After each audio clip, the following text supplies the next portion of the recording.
સુરતના પૂણા વિસ્તારમાં 3 વર્ષ પહેલા થયેલી એક કરપીણ હત્યાનો મામલો સામે આવતા સમગ્ર પંથકમાં ચકચાર મચી ગઈ છે। નશાની હાલતમાં સગીરોએ જ એક મિત્રને મોતને ઘાટ ઉતારી દઈને લાશને દાટી દીધી હોવાની કબૂલાત બાદ પોલીસ એક્શનમાં આવી છે। જો કે 5 દિવસના ખોદકામ બાદ પણ પોલીસના હાથે હજુ સુધી માત્ર નિષ્ફળતા જ લાગી છે।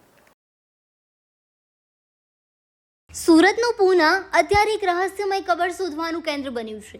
વાત છે 3 વર્ષ જૂની, જ્યારે 3-4 સગીરાઓએ નશાના કાળા કારોબાર અને સેવન વચ્ચે એક યુવકની હત્યા કરી નાખી હતી।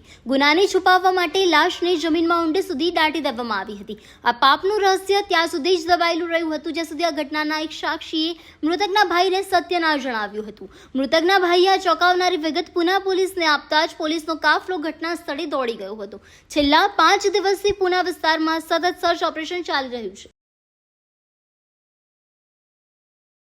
मेरे भाई को मार के इसी में उनका सर डाला गया है।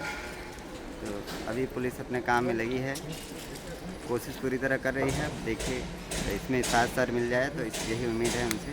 तो मुझे मैसेज आया था दिव्यांशु का कि भाई ऐसा ऐसा है कि विवेक के बारे में बात करना है। तो मैं भाई अनिल भाई को कॉल किया। तो अनिल मेरा दोस्त है, तो मैंने उसको कॉल किया। तो मैंने बोला भाई विवेक के बारे में कुछ पता चला है तो चलो, वो एक लड़का है बुला रहा है मिलने के लिए, चलो मिल के आते हैं। तो हम मिलने गए उससे, तो वो बताया कि भाई 2 लोग मिल के मार दिए हैं।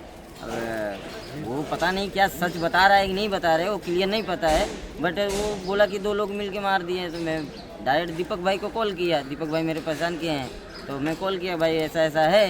अब वो बुलाए अच्छा आज के चाय की दुकान पे, तो वहाँ पे गए, वो पूरा बात बताया कि यहाँ ऐसी ऐसी है बात।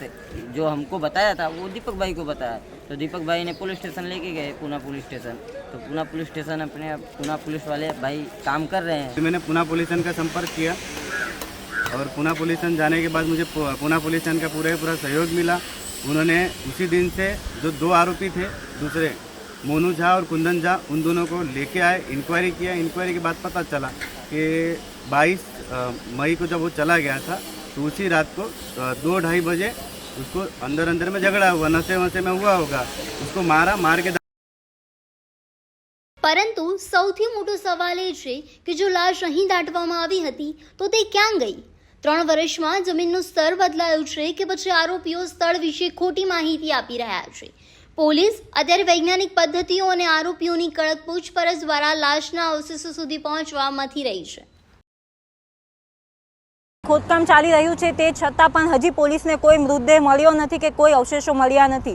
તો શું પોલીસ આ મૃતદેહ શોધી શકશે કે પછી આ ઘટના પણ એક મર્ડર મિસ્ટ્રીની જેમ જ સચવાઈ જશે? અત્યારે તમામ લોકોની નજર આ ઘટના ઉપર ટકેલી છે।